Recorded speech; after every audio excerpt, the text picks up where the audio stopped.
I adjust my emerald dress one last time before stepping through the gleaming doors of Aveline's on the bay. The restaurant drips with opulence crystal chandeliers throwing prisms across white tablecloths, silver service gleaming under perfectly positioned lights, floor-to-ceiling windows framing the San Francisco skyline against deepening twilight.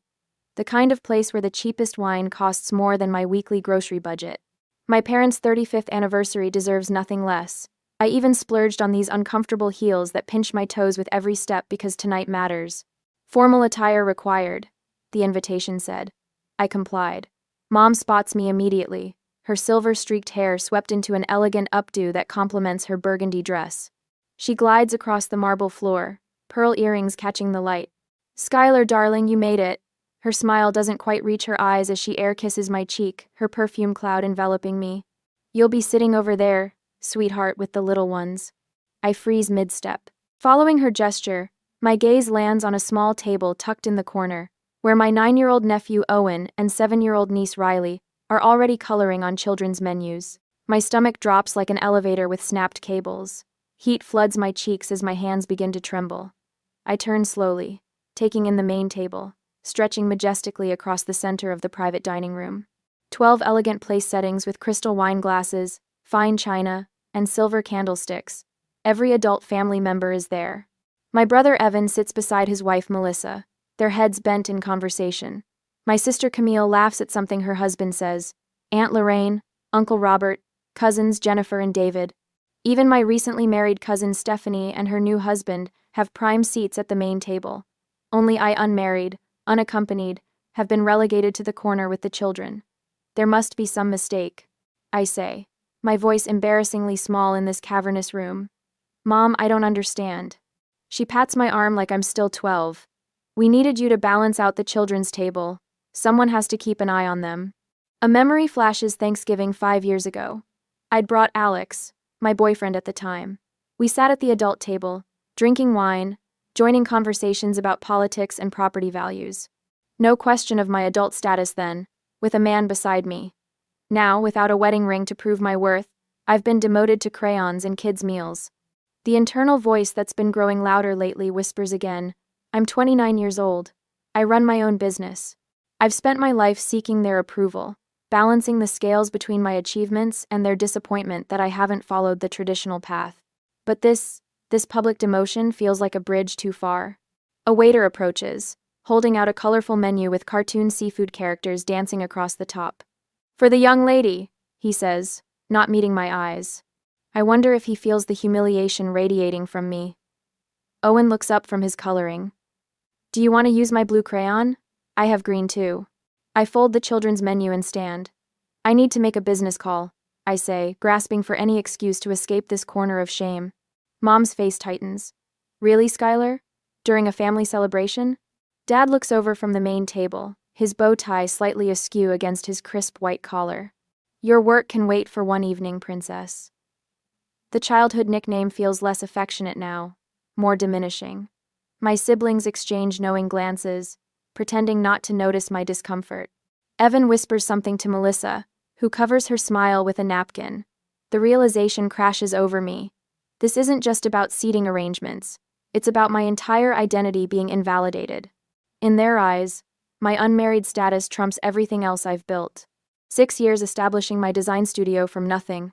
The recent $3.2 million commercial renovation project I landed against competitors twice my size. The feature in Architectural Digest that called my work boundary-pushing yet timeless. None of it matters because I don't have a husband. "I'll be right back," I say, turning toward the restrooms before anyone can object further. In the private hallway, my hands shake as I pull out my phone. I text Elena, "Change of plans. I'm celebrating tonight, just not here." The reply comes almost instantly. "What happened? Are you okay?" I type quickly, feeling both ridiculous and justified. They seated me at the kids' table, literally, with crayons. 3 dots appear, disappear, then reappear. Get out of there. That's beyond disrespectful. Standing in this quiet corridor with its tasteful sconces and abstract art, I face a choice. Return to the corner and endure an evening of humiliation, or walk out and face the family fallout. The memory of other dismissals strengthens my resolve. My summa cum laude graduation, barely acknowledged. That's nice, honey. But don't focus so much on career that you miss your chance at a family. The purchase of my Oakland loft met with, it's a good investment, but don't wait too long to find someone. Single women living alone can be targets. I make a quick calculation. I can spend the next hour folding myself smaller to fit into their narrow definition of success, or I can choose my dignity. I return to the children's table and gather my purse. I've been called away on an emergency, I tell Owen and Riley. Owen looks up with genuine disappointment. But you just got here. I squeeze his shoulder gently. I know, buddy. I'll make it up to you, I promise. I cast a cold glance toward the main table, where conversations continue without me. Mom notices first, rising halfway from her chair. Skylar, don't you dare. I walk out, back straight, chin lifted. The whispers erupt behind me like sparks from a struck match, but for the first time in 29 years, I choose myself over their approval. The maitre d' calls a car while I wait under the restaurant's burgundy awning. The San Francisco night wraps around me, cool and indifferent to family drama. My phone buzzes with incoming calls that I silence one by one. Elena's text appears. Where should I meet you? I look back at the glittering restaurant windows. Behind that glass, my family continues their celebration, perhaps already forgetting the empty chair at the children's table. Or perhaps they're spinning a story about my selfishness, my overreaction, my failure to understand family obligations. But tonight, I understand something new. Their approval isn't worth having if it comes at the cost of my self-respect. Meet me at Firefly. I text back. We have something better to celebrate. The Mission District wine bar feels like stepping into another dimension after the sterile opulence of Avelines. Edison bulbs cast a warm glow over exposed brick walls. Vintage rock posters frame the bar where two tattooed women pour generous glasses for the after-work crowd. No crystal chandeliers, no judgmental stares. Just the comforting hum of conversations that don't concern my marital status. Elena bursts through the door, her curly hair windblown from the San Francisco evening breeze. She spots me immediately, weaving between tables with the purposeful stride that intimidates opposing attorneys in courtrooms. Her amber eyes narrow as she slides into the booth across from me. Tell me everything, she demands, unwrapping her scarf. And don't leave out a single detail. The words tumble out of me, the gleaming restaurant, my mother's cold air kiss, the small table tucked in the corner with crayons and cartoon characters dancing across colorful menus. You should have seen their faces when I left, I say, twisting my napkin into a tight spiral, like I'd committed some unforgivable social sin. Over a seating chart. Elena leans forward. This isn't about tonight, Sky. This is about a pattern. She's right, of course. The kids' table was just the final insult in a long campaign of diminishment. Remember the Callaway project presentation? I ask. When Mom introduced me to her friends as still figuring things out, despite running my own firm for 6 years? Elena nods, her jaw tightening. Or Christmas last year, when Dad praised Evan's stable accounting career for 15 minutes, then asked if I was still doing that decorating thing? The waiter approaches, a bearded man with kind eyes who notices my white-knuckled grip on the napkin. Rough night? Independence Day celebration, Elena explains, ordering a bottle of Cabernet. I continue once he leaves. When I bought my loft, Mom actually said, That's great, dear, but don't wait too long to find someone. Single women living alone are targets. As if your safety depends on having a husband, Elena scoffs. Dad was worse. Called my business a nice hobby until you settle down. The memory stings fresh despite being 3 years old. Even after the Architectural Digest feature on the Harrison Building renovation, all he said was, impressive. They let someone your age work on something that expensive. The waiter returns with our wine. I take a large swallow, letting the rich flavor coat my tongue before continuing. Every single accomplishment gets qualified. It's never enough because I don't have a wedding ring. My voice catches. Nothing I achieve professionally will ever matter as much as my failure to secure a husband. Elena reaches across the table, squeezing my hand. That's their broken measuring stick, not yours. I've spent my entire adult life trying to earn their approval, I whisper, the realization settling like concrete in my stomach. Graduated summa cum laude, built a 7-figure business from scratch, bought property before 30, all hoping they'd finally see me as successful. My phone buzzes against the table. Mom, then Dad, then Evan. I silence each call, one after another. Every family gathering, the same questions: who I'm dating, never what I'm designing. Christmas, Thanksgiving, birthdays, always some comment about my biological clock or how I'm too picky. I take another drink. Last Thanksgiving, Melissa asked if I'd considered freezing my eggs since I was focused on career. Your sister-in-law is a special kind of awful, Elena mutters. Remember Jason's wedding reception? I continue. Where mom seated me with her friend's single sons rather than my cousins because networking is important? Elena's eyebrows rise. The orthodontist with the toupee? Despite everything, I laugh. And the podiatrist who talked about foot fungus through 3 courses.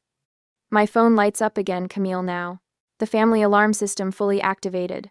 Why am I still trying to prove myself to people who will never see me? The question isn't rhetorical. I genuinely don't know. Because they're family, Elena says simply. We're programmed to seek their approval.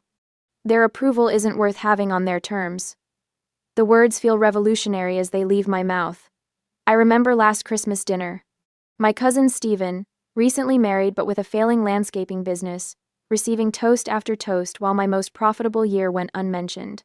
The pattern suddenly crystal clear. My phone vibrates continuously now. 57 missed calls. 23 text messages.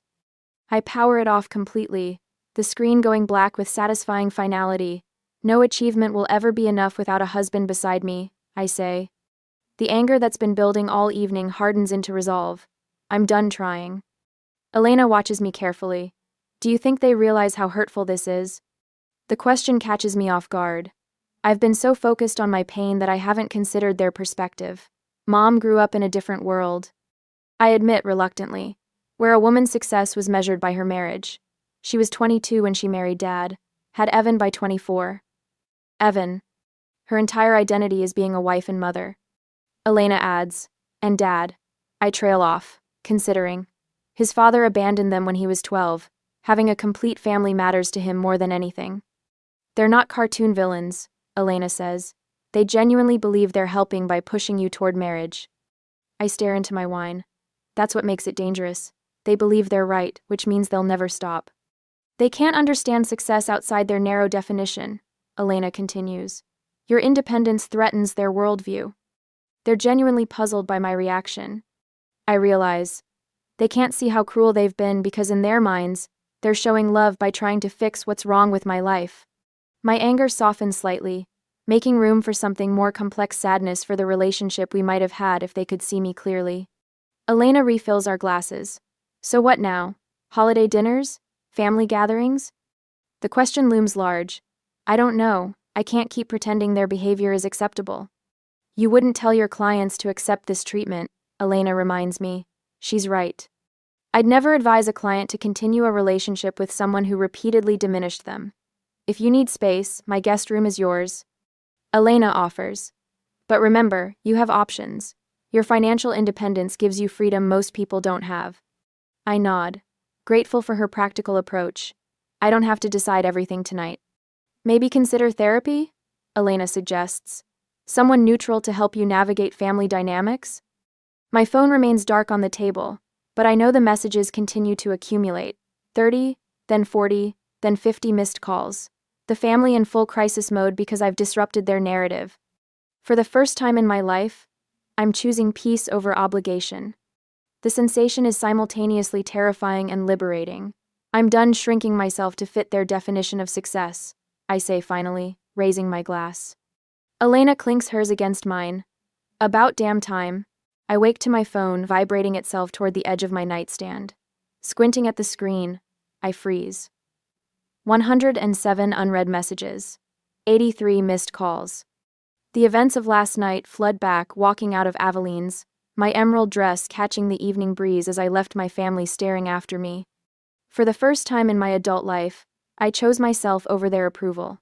I prop myself against the headboard, bracing for the onslaught as I begin scrolling. Mom. Skylar Elizabeth Thompson, call me this instant. Dad. Your behavior embarrassed this entire family. I expect better from you. Evan. Way to ruin Mom and Dad's anniversary. Real mature, sis. Camille. You made Mom cry. Happy now? The messages blur together into a symphony of guilt and accusations. Overreacted. Tantrum. Selfish. Embarrassing. Childish. My chest tightens with each word, that familiar urge to apologize rising automatically. Then I see a message from Aunt Lorraine, time-stamped 2:14 a.m. You did nothing wrong, Skylar. That seating arrangement was cruel. I'm proud of you for leaving. I read it 3 times, not quite believing the words. My mother's sister, the family peacekeeper, is validating my feelings? The tight band around my chest loosens slightly. I return to the family group chat, reading more carefully now. Something shifts in my perception as I examine their messages with my designer's eye, the eye that notices when a client says they want modern, but their inspiration photos scream traditional. They're all using the same language. Tantrum, overreaction, nothing. Mom to Camille. Your sister had a tantrum over nothing at dinner. Dad to Uncle Robert. Skylar overreacted to a simple seating arrangement. Evan to our cousin David. She stormed out over nothing. Typical drama. They're coordinating, controlling the narrative. If everyone agrees it was nothing, then I must be the unreasonable one. But Aunt Lorraine's message tells me something crucial. Not everyone buys their version. Which means they know, on some level, that they were wrong. Why else work so hard to justify it? My design mind clicks into analytical mode, the same process I use when troubleshooting a difficult client renovation. I begin categorizing their responses. Guilt tactics. You made your mother cry. Appeal to obligation. After everything we've done for you. Dismissal of feelings. It was just a seating arrangement. A new text from my parents arrives as I'm analyzing. You clearly overreacted last night, but we're willing to overlook it if you apologize. Sunday brunch at the house, 11 a.m. My finger hovers over the keyboard. 6 months ago, I would have already been drafting an apology, eager to smooth things over regardless of who was right. But something has shifted. Their message assumes I'll fall in line, that their forgiveness is the prize I'm seeking. For the first time, I see the manipulation clearly, and with clarity comes power. I type a response, delete it, then try again. Finally, I send, I need space. I'll reach out when I'm ready. Her reply comes instantly. You don't take space from family. Dad follows up. We expect you Sunday, period. I silence notifications and turn to my laptop. I have a major client presentation in 3 days that deserves my full attention. Family drama will have to wait. 2 days pass in a blur of fabric swatches, lighting plans, and contractor negotiations. When the doorbell rings Thursday evening, I assume it's the Thai food I ordered. Instead, I open my door to find my parents standing in the hallway of my Oakland loft. Mom pushes past me without waiting for an invitation. This has gone on long enough. Dad follows, his bow tie perfectly straight against his collar, despite the casual setting. You're acting like a child, which is why we seated you with the children.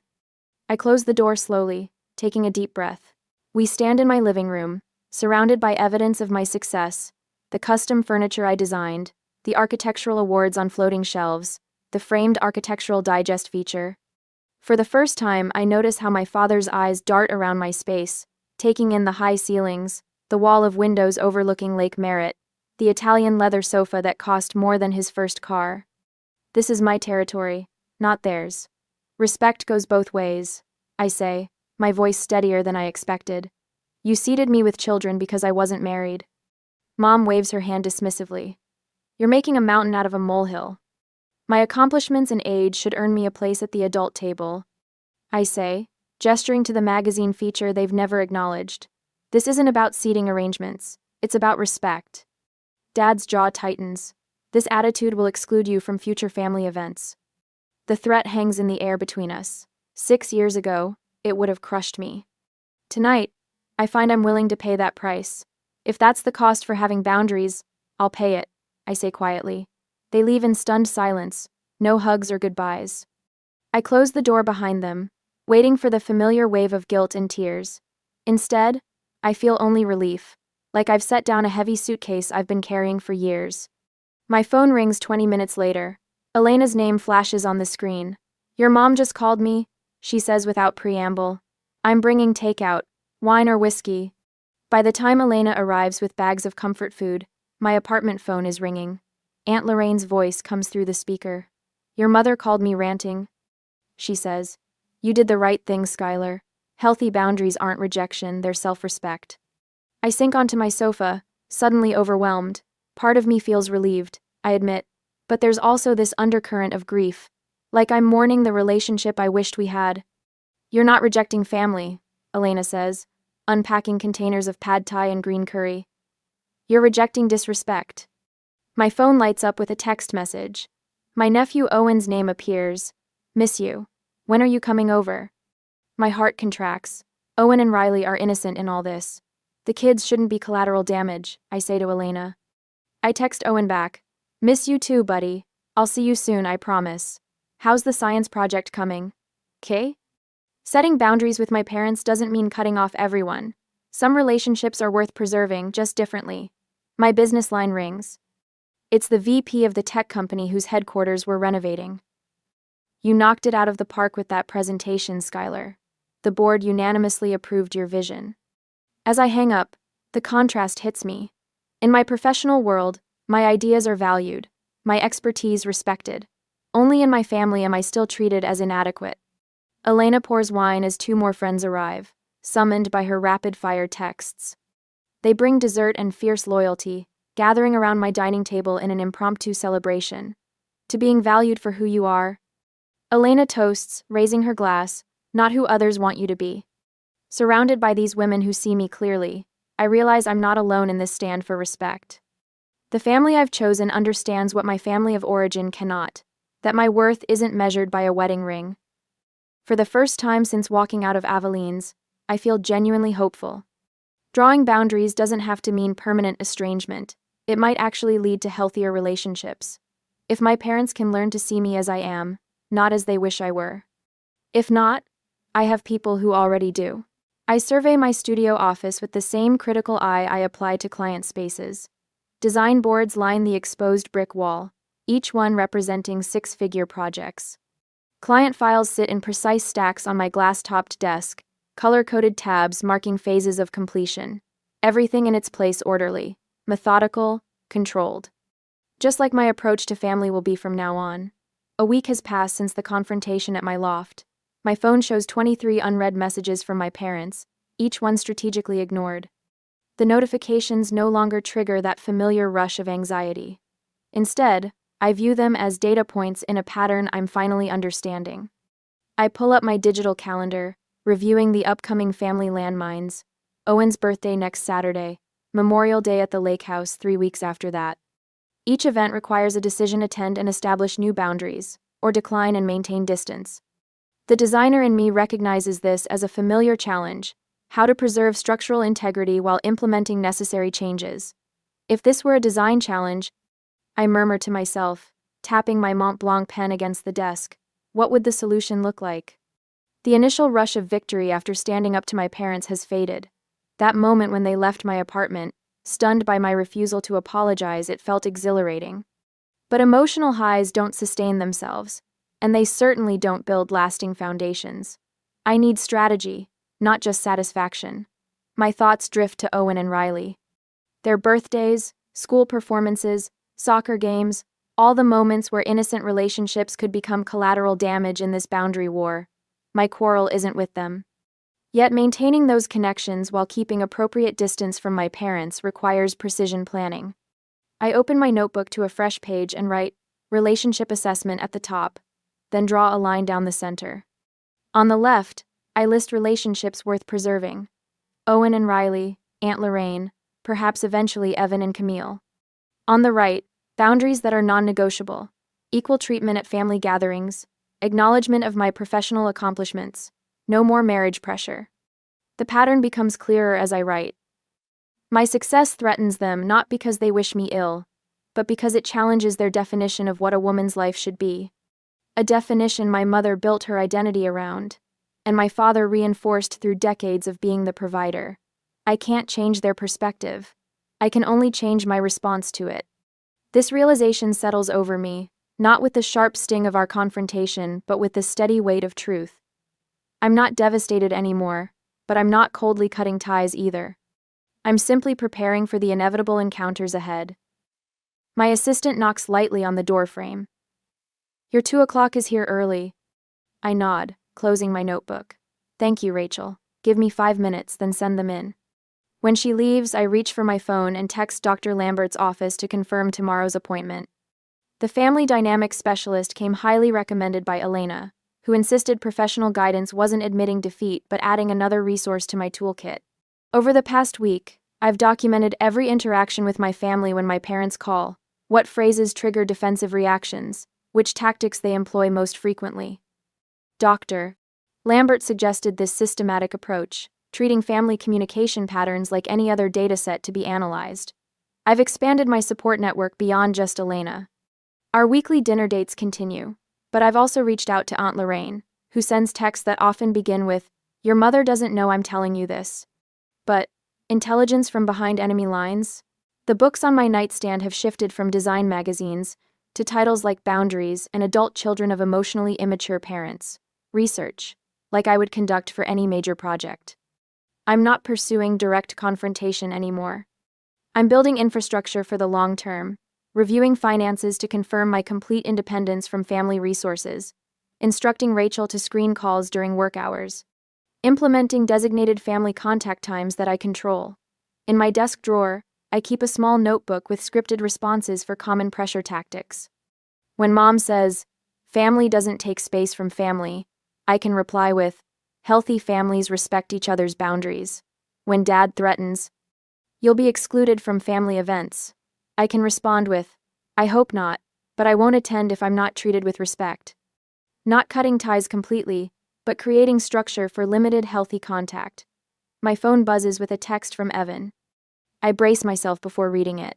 "Mom and Dad expect you at Owen's birthday Saturday. They say you need to apologize first." My stomach tightens, the first emotional response I've felt all week. I'm tempted to skip the party altogether, avoiding the drama, but that punishes Owen, not my parents. Alternatively, I could capitulate just for my nephew's sake, slipping back into the old pattern of shrinking myself to keep peace. Either option feels like losing. I read between the lines of Evan's message. My parents are now using their grandchildren as leverage, knowing my attachment to them. They've enlisted my brother as their messenger, dividing family loyalties. "They think you're being selfish and ungrateful," Evan adds in a follow-up text. The message reveals something important. My parents aren't just reacting emotionally anymore.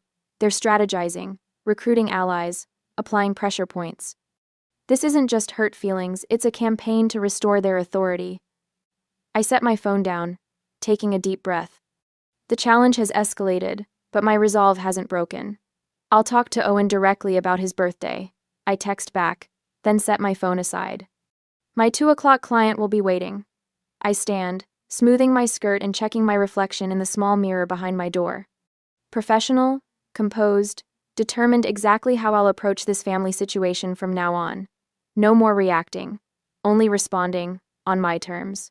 On Thursday, I apply a final coat of sealer to the sample board for my Silicon Valley tech client, admiring how the reclaimed redwood contrasts with the brushed steel accents.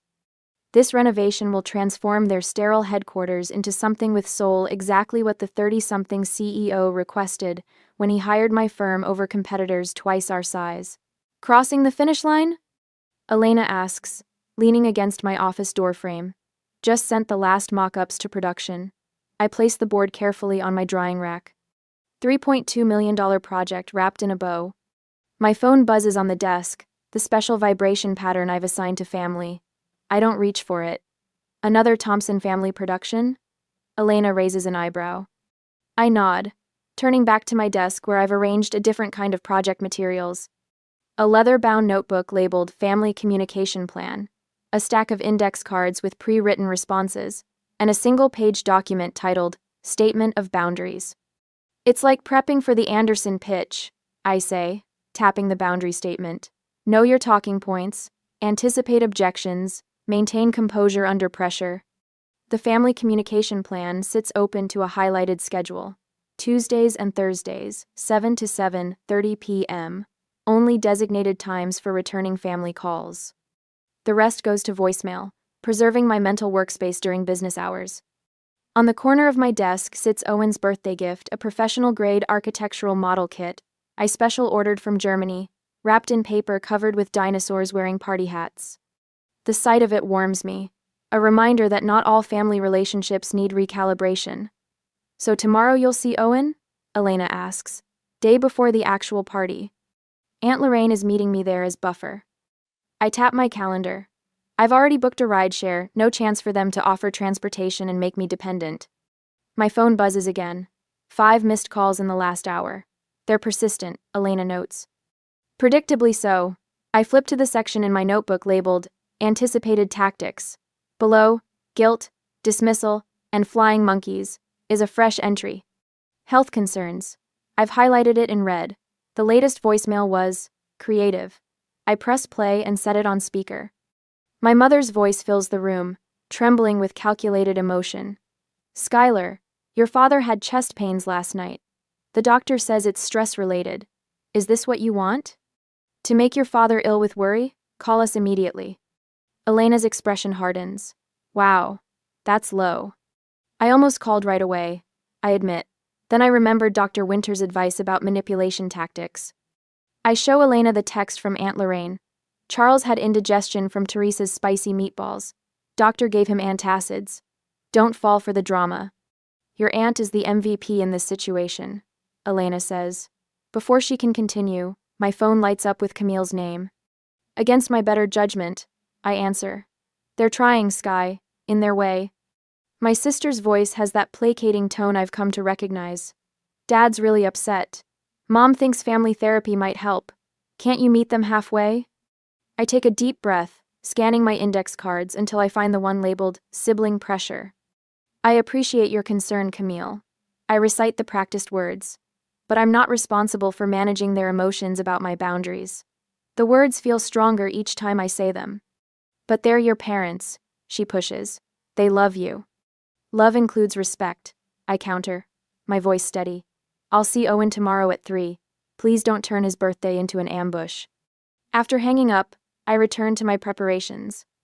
Elena watches me sort through response cards with the same precision I apply to fabric swatches. You know, I never thought I'd see you apply your client presentation skills to family drama, she says. This requires the same focus as a $1 million project, I respond, rehearsing scenarios in my mind. Higher stakes, actually. The evening flows into a series of final preparations, reviewing likely confrontation points, practicing physical techniques for maintaining composure, identifying trigger phrases to avoid emotional reactions. No victories today, just careful preparation, building methodically toward what lies ahead. When I finally return to my apartment, I clean thoroughly, knowing a peaceful environment will help maintain my emotional equilibrium tomorrow. I review work emails one last time, clearing my professional obligations. With ceremonial care, I place Owen's gift by the door. My nephew deserves the best version of Aunt Skylar, not one distracted by family power struggles. The phone vibrates one final time for the night. A text from Elena. You've got this. Remember why you're doing it. I send a simple reply. I'm nervous but ready. Standing at my living room window, I watch San Francisco's lights shimmer across the bay. 6 months ago, I would have been a wreck tonight, desperate for my parents' approval, willing to fold myself smaller to avoid conflict. Now I feel something unfamiliar, calm determination. Tomorrow will be challenging, but I'm no longer walking in unprepared. Whatever ambush awaits, I've built my defenses carefully, with the same attention to detail that earned me that feature in Architectural Digest. I review my boundary statement one final time before sleep. I am a successful adult deserving of respect. I choose relationships that honor my worth. For the first time in weeks, I sleep without interruption. I pulled into Evan's driveway on Friday afternoon, my gift for Owen wrapped in bright comic book paper and topped with a massive blue bow. Checking my reflection in the rearview mirror, I smooth a wrinkle from my ivory blouse and take a deep breath. The strategic timing should work perfectly, just me and Owen, a special aunt-nephew moment the day before his actual party. Something's wrong. My mother's silver Cadillac and my father's black Lincoln sit prominently in the circular driveway. My stomach tightens. This was supposed to be just Owen, Evan promised. For a moment, I consider backing out and leaving, but the thought of disappointing my nephew stops me. I grip the steering wheel, knuckles whitening. You prepared for this, I whisper to myself, running through the mental script I've practiced with my therapist. I grab Owen's gift and walk purposefully toward the front door. Before I can knock, it swings open to reveal my mother, her smile tight as a piano wire. Skylar, What perfect timing, she says with artificial brightness. We thought it would be nice to have everyone together. Everyone is right. Beyond her shoulder, I glimpse not just my immediate family, but what appears to be every Thompson relative within a 100-mile radius crowded into Evan's expansive living room. My Aunt Doris examining family photos on the mantel. Uncle Robert sipping something amber from a crystal tumbler. Cousins Jennifer and David huddled near the fireplace. Even my grandmother, who rarely leaves her retirement community, sits regally in Evan's armchair. My father rises from the sofa. Family issues should be resolved as a family, he announces with the gravity of a judge delivering a sentence. The setup hits me with stunning clarity. This isn't a coincidence, it's an ambush. A calculated gathering designed to overwhelm me with witnesses, to force my capitulation through public pressure. Evan stands behind my parents, avoiding my eyes. The brother I trusted arranged this trap, this family tribunal, masquerading as a casual gathering. Camille hovers near the hallway that leads to the back door, her position forming a subtle barrier between me and a quick exit. Owen spots me from across the room and breaks away from the adults. He runs toward me, unaware of the tension crackling in the air. Aunt Skylar, you came. I kneel to his height, focusing solely on his gap-toothed smile. Happy early birthday, buddy. I brought your gift. Can I open it now? He asks, bouncing with excitement. Before I can answer, my mother steps forward, her voice carrying across the suddenly quieted room. Before presents, Skylar has something she'd like to say to us all. The presumption steals my breath. My father adds, we've been very patient with her little tantrum. Every eye in the room turns toward me, expectant. The pressure almost physical, like the air before a thunderstorm. This moment, orchestrated to maximize my disadvantage, reveals how desperately they cling to control. I stand, maintaining the composed exterior I've practiced for weeks. I came to celebrate Owen, I say, my voice steady despite the anger bubbling beneath. Not to perform. Camille steps forward, her voice honey-sweet with manipulation. Can't you just apologize and move past this? We're family. There's nothing to apologize for, I reply, the words familiar from countless rehearsals. I deserve respect. I deserve respect. My mother's face hardens. After everything we've done for you, this is how you repay us? With stubborn pride? I won't discuss this at a child's celebration, I state firmly, implementing the boundary statement I crafted with my therapist. The words feel like armor. A slight movement draws my attention. Aunt Lorraine crosses the room to stand beside me, her quiet presence a surprising bulwark. Several cousins exchange uncomfortable glances, the unified family front showing its first cracks. Let's all just calm down, Evan suggests, finally finding his voice. His peacekeeping attempt falls flat in the charged atmosphere. I'm perfectly calm, I reply, the steadiness of my voice surprising even me. I'm also leaving. Owen clutches his gift, confusion clouding his face. I squeeze his shoulder gently. I'll see you soon, buddy. Enjoy your present. I turn toward the front door, gift delivered, boundaries maintained, dignity intact, the strategic withdrawal I planned, now my only option. My father moves with surprising speed for a man in his 60s, positioning himself between me and the exit.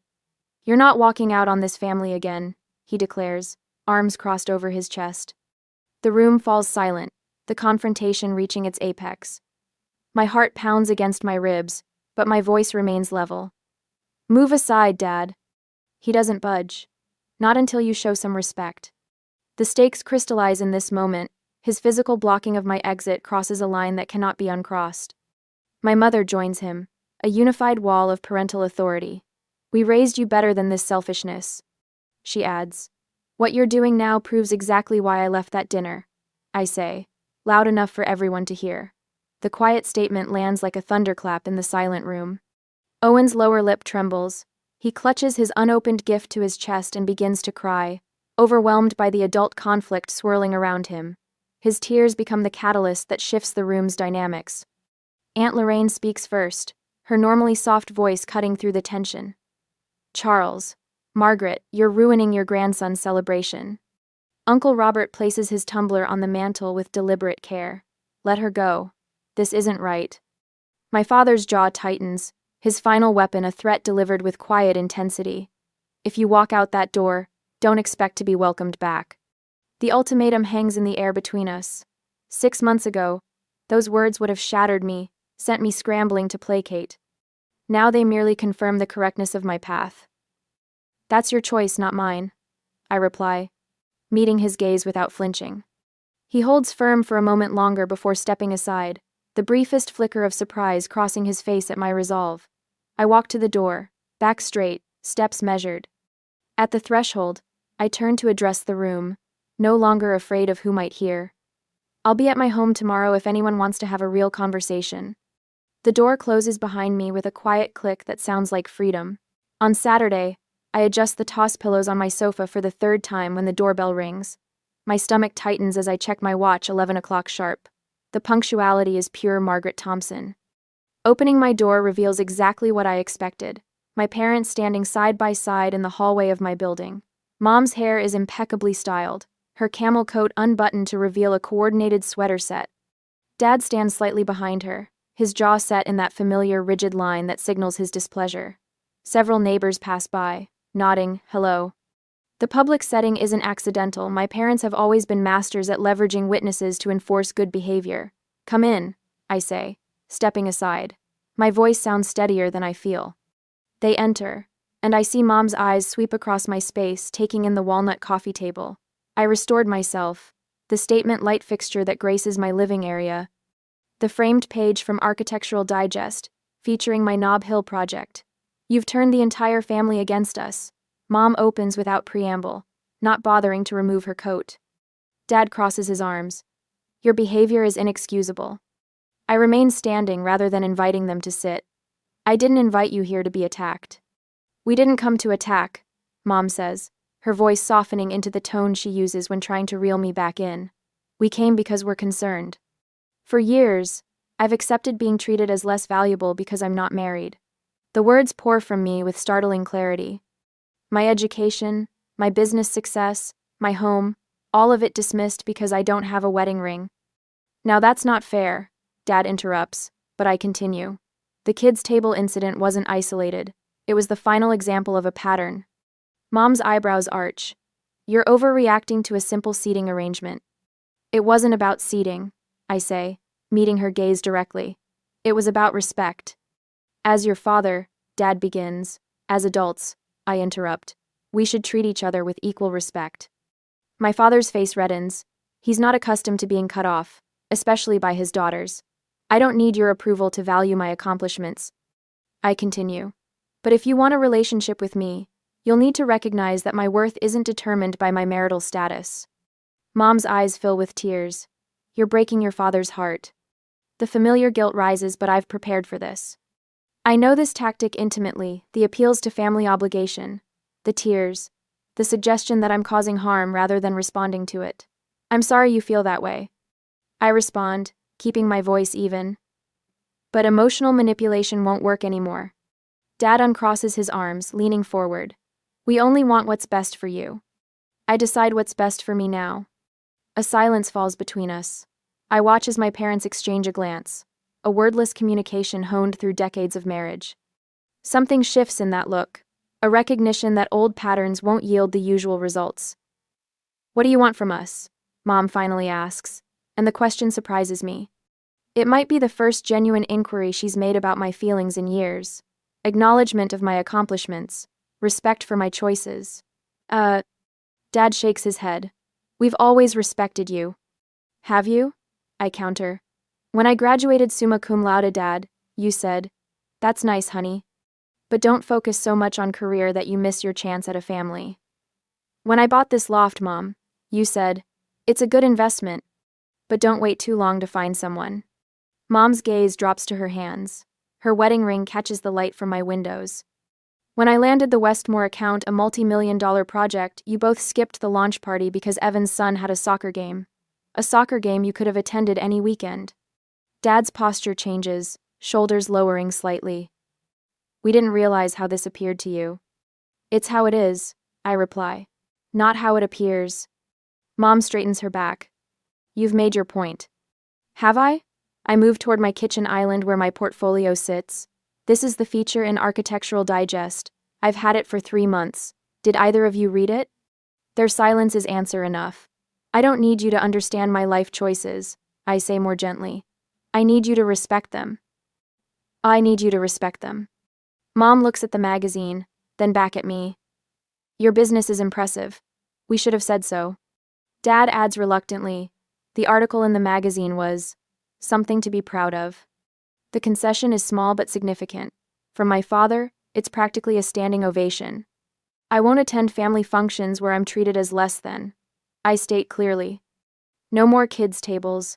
No more dismissive comments about my career being a hobby. No more questioning when I'm going to settle down as if what I've built isn't settling. Mom's hands twist together, a nervous habit I've seen countless times. Will you be at Christmas? The question holds more weight than its simple words suggest. It's about the future of our relationship, about whether there's a path forward. That depends on whether I'm seated with the adults, I answer. Dad's jaw works for a moment before he responds. Of course you would be.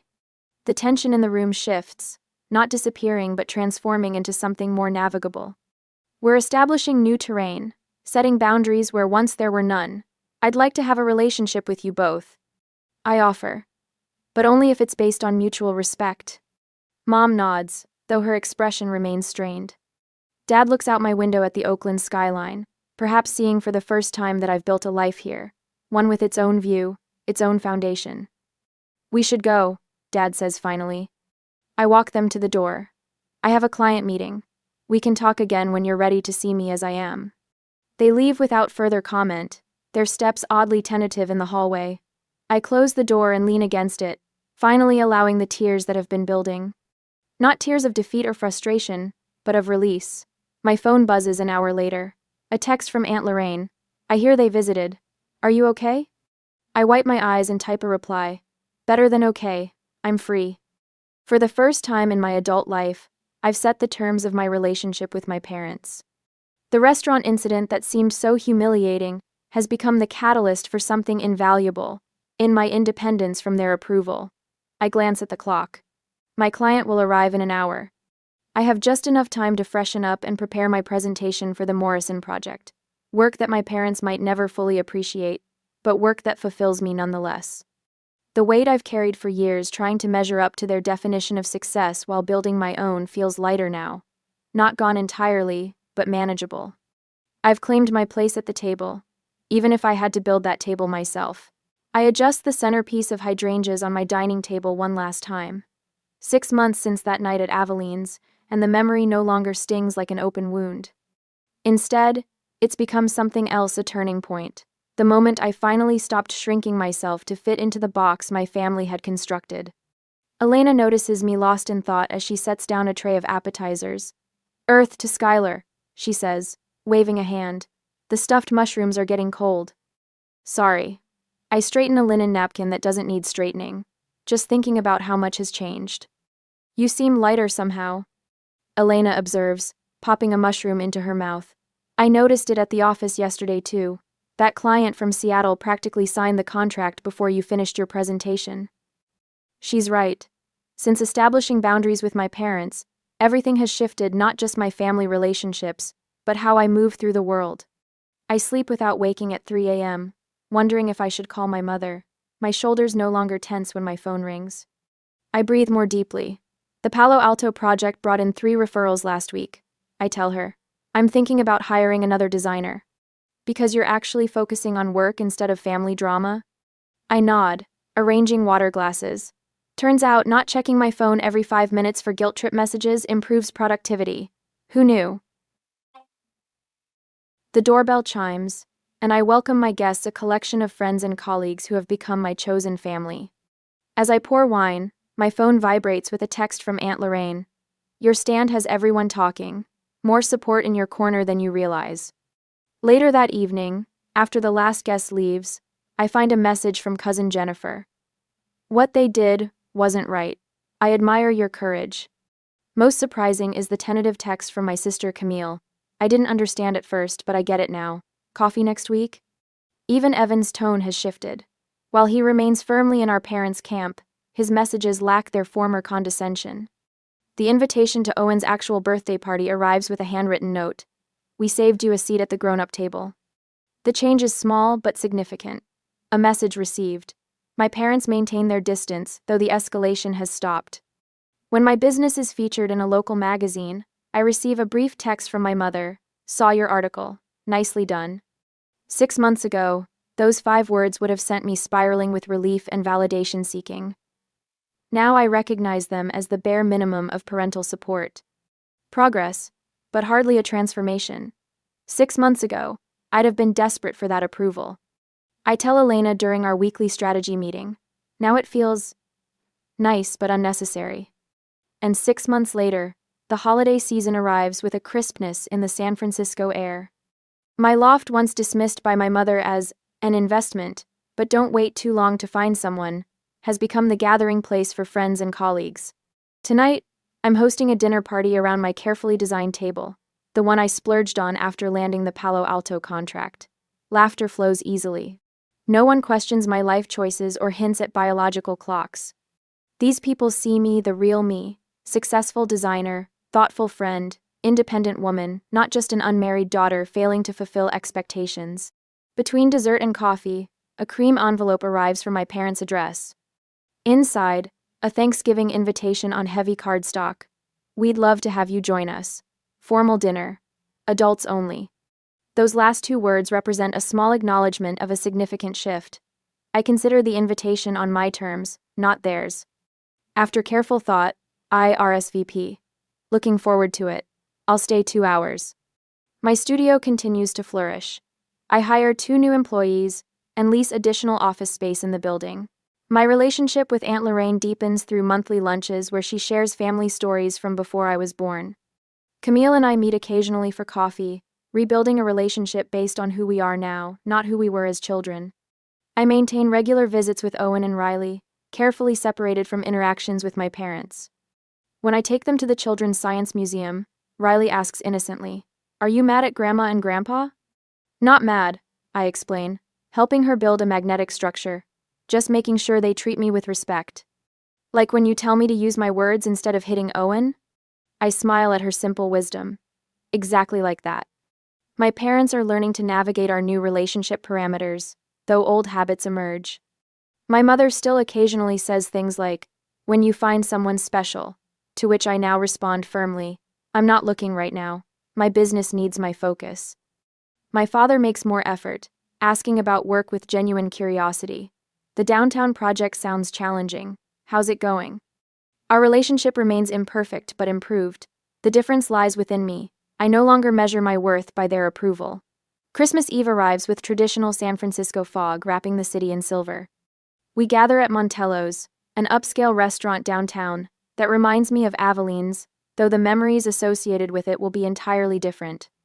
I arrive 15 minutes early, dressed in a deep green dress that complements my eyes.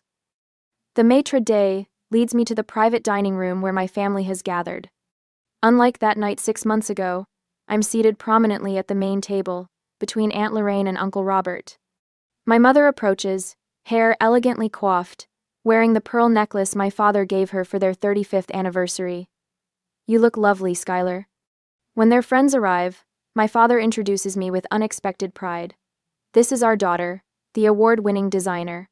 She just completed a project featured in Architectural Quarterly." The change nearly stops my breath. Not our daughter who's still figuring things out, or our daughter who works in decorating. A full acknowledgement of who I actually am. During dessert, Jessica, my newest employee, mentions her parents' pressure about her career choices. They wanted me to be a lawyer like my sisters. They still introduce me as being in the arts like it's a phase. "Your worth isn't determined by others' expectations," I tell her, feeling the truth of it in my bones. "Build the life that makes you proud, not the one that makes them comfortable." Later, I announce something I've been planning for months. The Benjamin Thompson Foundation will be offering a scholarship for young entrepreneurs starting next fall. "Benjamin Thompson?" my mother questions. "Named after Uncle Ben," I explain. "He always supported my ambitions, even when they didn't fit the traditional mold." I outline my vision for expanding the studio to New York next year. My mother's face tightens momentarily. "That's quite far away," she says tentatively. "Will we still see you?" "What?" The question reveals how much has changed she's asking, not assuming or demanding. Distance doesn't change relationships. I answer truthfully. Respect does. My father watches me across the table, a new expression on his face. She always was stubborn, he tells Uncle Robert. Now I see its determination. As midnight approaches, I raise my glass for a toast. To family, I say, looking around the table. Those we're born to, and those we choose. Later, standing alone on the restaurant's terrace overlooking the bay, I reflect on the journey. That night at the kids' table was meant to humiliate me. Instead, it taught me to stand tall. Sometimes the best revenge isn't confrontation. It's living your life so fully that the people who doubted you can't look away. And sometimes, if you're lucky, they might even learn to see you clearly at last.